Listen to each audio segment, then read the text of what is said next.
Kto z vás fotí ešte takýmto kompaktným fotoaparátom? Ja takých ľudí už nepoznám, ale poznám ľudí, čo fotia smartfónmi a dokonca aj tabletmi. Smartfóny a tablety nahrádzajú množstvo zariadení. Asi najvýraznejšie to vidieť práve pri kamerách a fotoaparátoch. Dnes stačí vyťahnuť smartfón, odfotografovať a máte ihneď zachytený okamih, ktorý ste chceli. Pritom môžete túto fotografiu ihneď zdieľať na sociálnej sieti, môžete ju poslať vášmu známemu alebo ju jednoducho kedykoľvek pri stretnutí komukoľvek ukázať.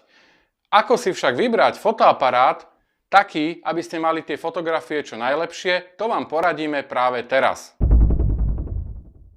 Keď si vyberáte nový smartfón, určite prvé, čo si všimnete, je rozlíšenie v megapixeloch. Áno, vysoké rozlíšenie v megapixeloch robí kvalitnejšie fotografie, najmä keď si pozeráte ich detaily, ale len megapixle kvalitné fotografie nerobia. Typickým príkladom je Apple iPhone 6. Ten má totiž rozlíšenie fotoaparátu iba v úvodzovkách 8 megapixelov, no trúfame si tvrdiť, že ich kvalita je porovnateľná s tými, ktoré sa píše rozlíšením 16 či dokonca 20 megapixelov. Dokonca môže byť aj lepšia. Za všetkým je totiž veľkosť snímača, optika či aj samotný softvér fotoaparátu. Odporúčame vám preto všímať si okrem rozlíšenia fotoaparátu aj veľkosť snímača, pokiaľ ju výrobca uvádza. Platí totiž, že čím väčší snímač fotoaparátu výrobca v smartfóne použil, tým dokáže zachytiť viac svetla a fotografie sú kvalitnejšie. Fyziku totiž neoklameme. Väčší počet pixlov na rovnako veľkom snímači znamená, že na snímač dopadne menej svetla a tým máme väčší šum. Jednoducho, väčší počet pixlov môže v niektorých prípadoch znamenať aj menej kvalitné fotografie. Veľkosť snímača sa uvádza v podiele dvoch čísel v palcoch. Najčastejšie to býva okolo 1/3 palce, u tých lepších je to zväčša 1/2,3 palca, čo je hodnota rovná veľkej väčšine kompaktných fotoaparátov.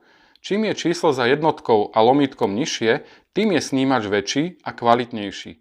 Aktuálne má najväčší snímač medzi smartfónmi Nokia Lumia 808 PureView a to 1/1,2 palca.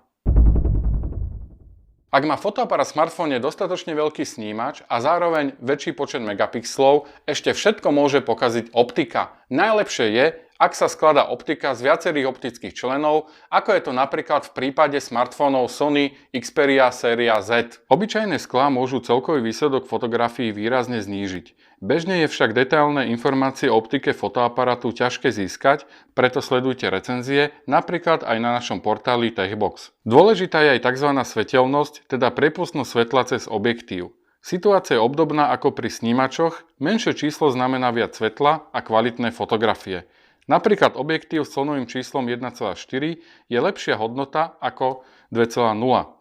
Výrobcovia však podobne ako pri veľkosti snímačov tento údaj uvádzajú iba v prípade nadštandardných výborných hodnôt, napríklad 2,8 a menej. To, čo pri parametroch fotoaparátov určite nájdete, je informácia o stabilizácii. Už elektronická urobí veľký kus práce, optická je o level ďalej. Jednoducho vďaka optickej stabilizácie dosiahnete krásne, ostré fotografie a najmä vám pomáha pri točení videí. Fotografovanie rovnako ako celé smartfóny nie je len o hardvéri. Preto odporúčame všímať si aj softvér, pretože ak sa chcete s fotografovaním vyhrať, výborné sú manuálne nastavenia. Sami si tak pri fotografovaní môžete nastaviť citlivosť ISO, vyváženie bielej podľa typu okolitého svetla, alebo dokonca nastaviť expozíciu. Je to pritom jednoduché priamo cez displej vášho zariadenia. V recenziách sa dozviete aj to, aké rozhranie má fotoaparát. Intuitívnosť a možnosť rýchlej zmeny režimu fotoaparátu sú vítané. Na vzostupe sú aj rôzne režimy, ktoré obsahujú prednastavené parametre snímania, optimalizované na určitú scénu. V praxi oceníte najmä HDR režim vhodný na fotenie v protisvetle. Populárnym efektom či režimom je rozostrenie pozadia, ktoré sa smartfóny naučili od zrkadloviek.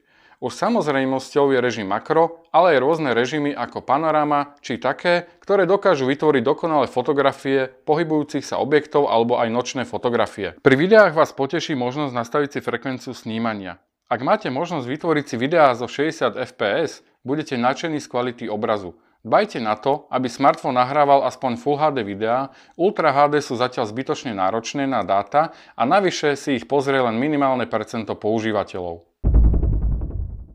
Veríme, že sme vám opäť poradili, ako si vybrať správny fotoaparát vo vašom smartfóne. S tabletmi je situácia podobná, akurát je tam rozdiel ten, že v tabletoch taký kvalitný fotoaparát nepotrebujete, lebo s tabletmi sa nefotí, možno len v Japonsku. Ale ako ste si určite všimli, vylepšujú sa aj predné fotoaparáty. Je to najmä kvôli videohovorom a selfie maniakom. Ak chcete aj vy mať kvalitný predný fotoaparát, dbajte na to, aby mal čo najviac funkcií z toho zadného. Ako ste sa práve dozvedeli, pri výbere fotoaparátu v smartfónoch a tabletoch sa nepozerajte len na rozlíšenie. Dbajte aj na veľkosť čipu, svetelnosť, najlepšie, aby ste získali optickú stabilizáciu a možnosť manuálnych nastavení. Už o týždeň sa vidíme v ďalšej časti nášho seriálu, kde sa porozprávame o dátach v smartfónoch a tabletoch a zatiaľ si užívajte vaše zariadenia v najväčšej dátovej sieti Orangeu.